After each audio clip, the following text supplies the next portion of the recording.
even if you are like me and you don't necessarily love absolute value questions on the GMAT, something that everybody should know about absolute value are just its basic properties, because a lot of times the test writers on the GMAT like to use absolute value to really just test your understanding of number properties.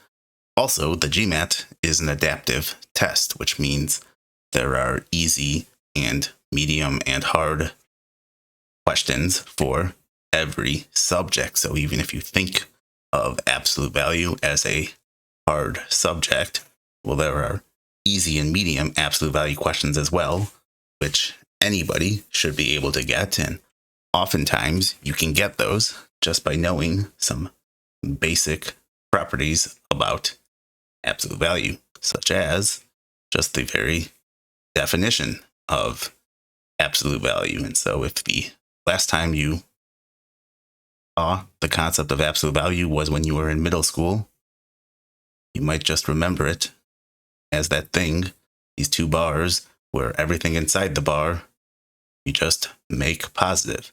So absolute value of 5 is equal to 5. Absolute value of negative 5 is also equal to 5. Now, this is an okay definition when you are trying to teach absolute value to middle schoolers and all you care about is giving them a definition that will allow them to get an answer right on a test. But in the case of the GMAT, that's how you think of it. The test writers will be one step ahead of you. And so to understand absolute value conceptually, you want to think of it as meaning the distance from 0. So if I were to redraw these numbers on a number line, 5, positive 5, is 5 away from 0. And negative 5 is also 5 away from 0. You cannot have a negative distance, in other words. So that is why value of negative 5 is equal to 5. Absolute value of 5 is equal to 5. You can infer from this another property of absolute value, which is just the absolute value of anything must be greater than or equal to 0, because something can be equal to 0, in which case it is 0 away from 0. And so this is a very basic property of absolute value, but oftentimes on the GMAT, you can use it. It is the key to solving a question sometimes. And so people, I think, one reason they think absolute value is complicated because they're always trying to solve for things. And with absolute value, you got to think about what happens when you have positive numbers, when you have negative numbers, which makes it complicated oftentimes to solve.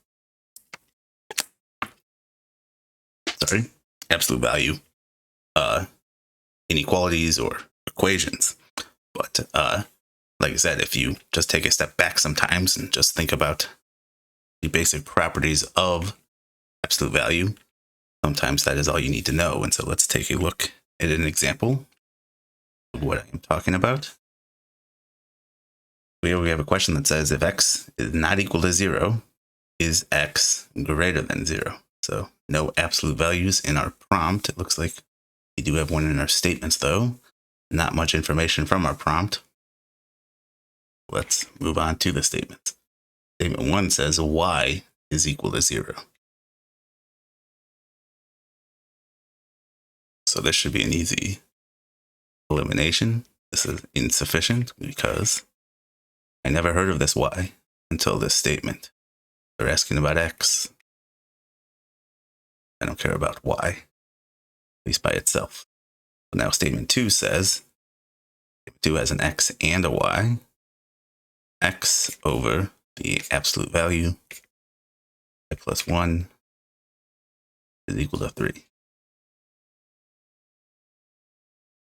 So this question is a good example of what is very commonly known on the GMAT as a C trap, because if you were to glance at both statements together, you could very easily say that together they are sufficient to answer the question, because you can easily just plug in statement 1 into the second statement. That will allow you to solve for X once you have Y. But remember, data sufficiency is asking you for the minimum information needed to answer a question. And so even though from statement 2 by itself, we are probably not going to be able to solve for X or Y, that doesn't necessarily mean we can't answer our question. So if I was to say, okay, well, what is this telling me about X in this case? So what do I know about Y? If you're looking at statement 2 by yourself, you know nothing about Y. But you do not need to know anything about Y, because Y is within this absolute value expression, which you know to be greater than or equal to 0.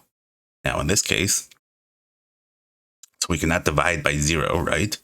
That means absolute value of Y plus 1 cannot be equal to 0.